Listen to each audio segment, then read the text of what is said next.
All right, today we're diving into one of the most pivotal and, frankly, one of the most ruthless figures in European history. We're talking about Clovis I. This is the man who literally hammered together the foundations of what would become France, right from the smoldering ruins of the Roman Empire. So it begs a pretty huge question, right? When a superpower collapses, what exactly fills that void?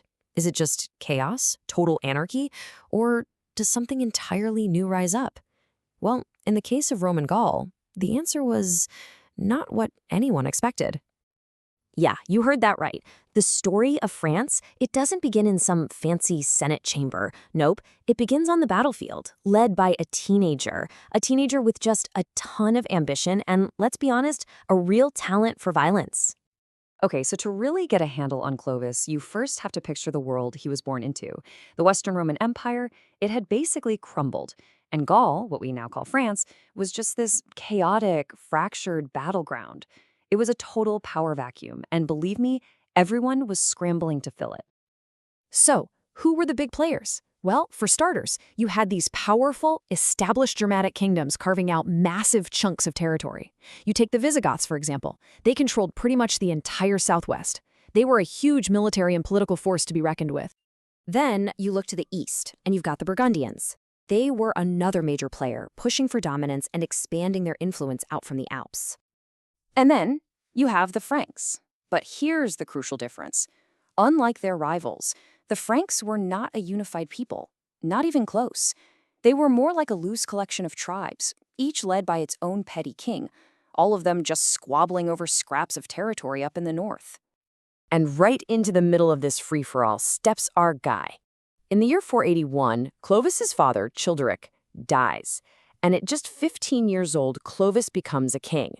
But let's be super clear, he's not the king of the Franks. He's the king of one small Salian Frankish tribe. His inheritance was basically a tiny patch of land and a handful of loyal warriors. That's it. But Clovis was not the kind of guy to be content with a small kingdom. No way. He was fiercely ambitious, and he moved fast. I mean, his early reign was nothing short of a masterclass in pure aggressive expansion. And you can see his whole strategy unfold right here on this timeline. He didn't just nibble around the edges. Oh no, he went straight for the big dogs. First up, the last remnants of Roman Gaul. Then he turns to rival Germanic tribes like the Alemanni. And for the grand finale, he takes on the regional superpower, the Visigoths. And that first one, the Battle at Soissons, was an absolute game changer. Think about it. At just 20 years old, Clovis crushes Syagrius, the guy in charge of the very last independent Roman territory in Gaul. In a single, decisive victory, centuries of Roman rule just end. And with that, Clovis basically puts a giant sign up that says, "I'm the new power in the north." But here's the thing about Clovis. His greatest weapon?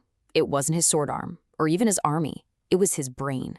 His next move was a political masterstroke, a move so clever it would literally change the course of European history. And it all came down to one thing: religion. Okay, to really get why this was so brilliant, you have to understand the religious drama of the 5th century. It was kind of like two different versions of the same software. Most of the other Germanic kings, like the Visigoths, they were running on Arian Christianity, but the people they were actually ruling, the wealthy, powerful, landowning Gallo-Romans, they were all using Nicene Christianity, which we now call Catholicism. And to them, their Arian rulers weren't just different, they were heretics. So Clovis sees this massive disconnect and spots his opening. While all his rivals are sticking with Arianism, he makes a calculated choice. He converts to the faith of the people he wants to rule. And just like that, overnight, he goes from being just another barbarian warlord to being seen as a potential liberator, a champion of the true faith in the eyes of the Gallo-Roman elite. This move gave him the backing of the church and all the local bigwigs, an advantage none of his rivals could ever hope to get. Now, the story often goes that he was heavily influenced by his Catholic wife, Clotilde. And sometime around the turn of the 6th century, he's baptized. For the people writing this stuff down at the time, this was just monumental. The warrior who used to worship pagan gods had become a follower of Christ. It was a huge deal. And get this, he didn't do it alone. More than 3,000 of his Frankish warriors got baptized right there with him. This tells you it wasn't just a personal choice. This was the conversion of an entire kingdom. His people followed his lead, and that cemented this new, powerful Frankish Catholic alliance. Okay, so let's check the list. He's defeated the last of the Romans, he's pushed back his other Germanic rivals, he's won over the church and the local population. You'd think he'd be done, right? Nope.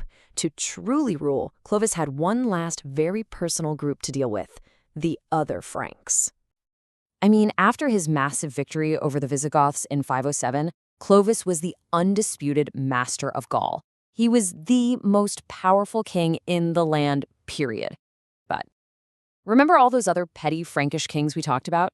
His own relatives? Well, they were still out there. And in his world, a relative is just another potential rival for your throne. And this is where we see just how ruthless Clovis could be. He didn't just fight them on the battlefield. He eliminated them one by one with terrifying efficiency. I mean, look at this playbook. He famously convinced a prince, a guy named Cloderic, to murder his own father, Sigibert. And then, when Cloderic comes to Clovis to report his success, Clovis sends his own guys to kill Cloderic and just takes the kingdom and all the treasure for himself. He ran this same play again and again until there were no other Frankish kings left. So, by the time he dies in 511, Clovis has done what seemed impossible. He took a tiny little tribe and forged a massive unified kingdom. But what does that all add up to? What is his ultimate legacy?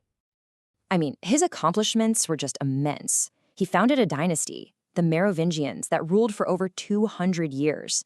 He united all the warring Frankish tribes. He created one of the first codified Germanic law codes. He even established Paris as a symbolic capital. But his most powerful, most enduring legacy, it has to be that Frankish Catholic alliance. That single decision would shape the political and religious map of Europe for the next 1,000 years.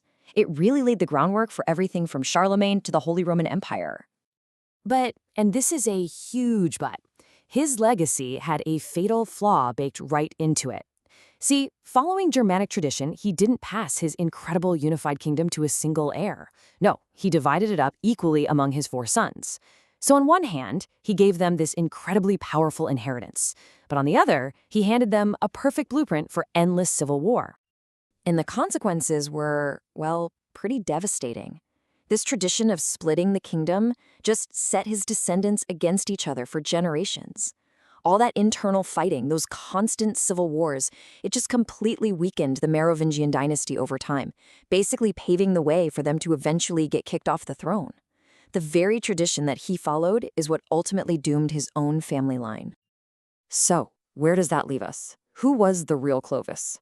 Was he a brutal warlord who built a kingdom through murder and betrayal? Was he a brilliant political operator who saw religion as the ultimate tool? Or was he the founding father of France, a figure so important he was later treated almost like a saint? The truth is, he was probably all of those things at once.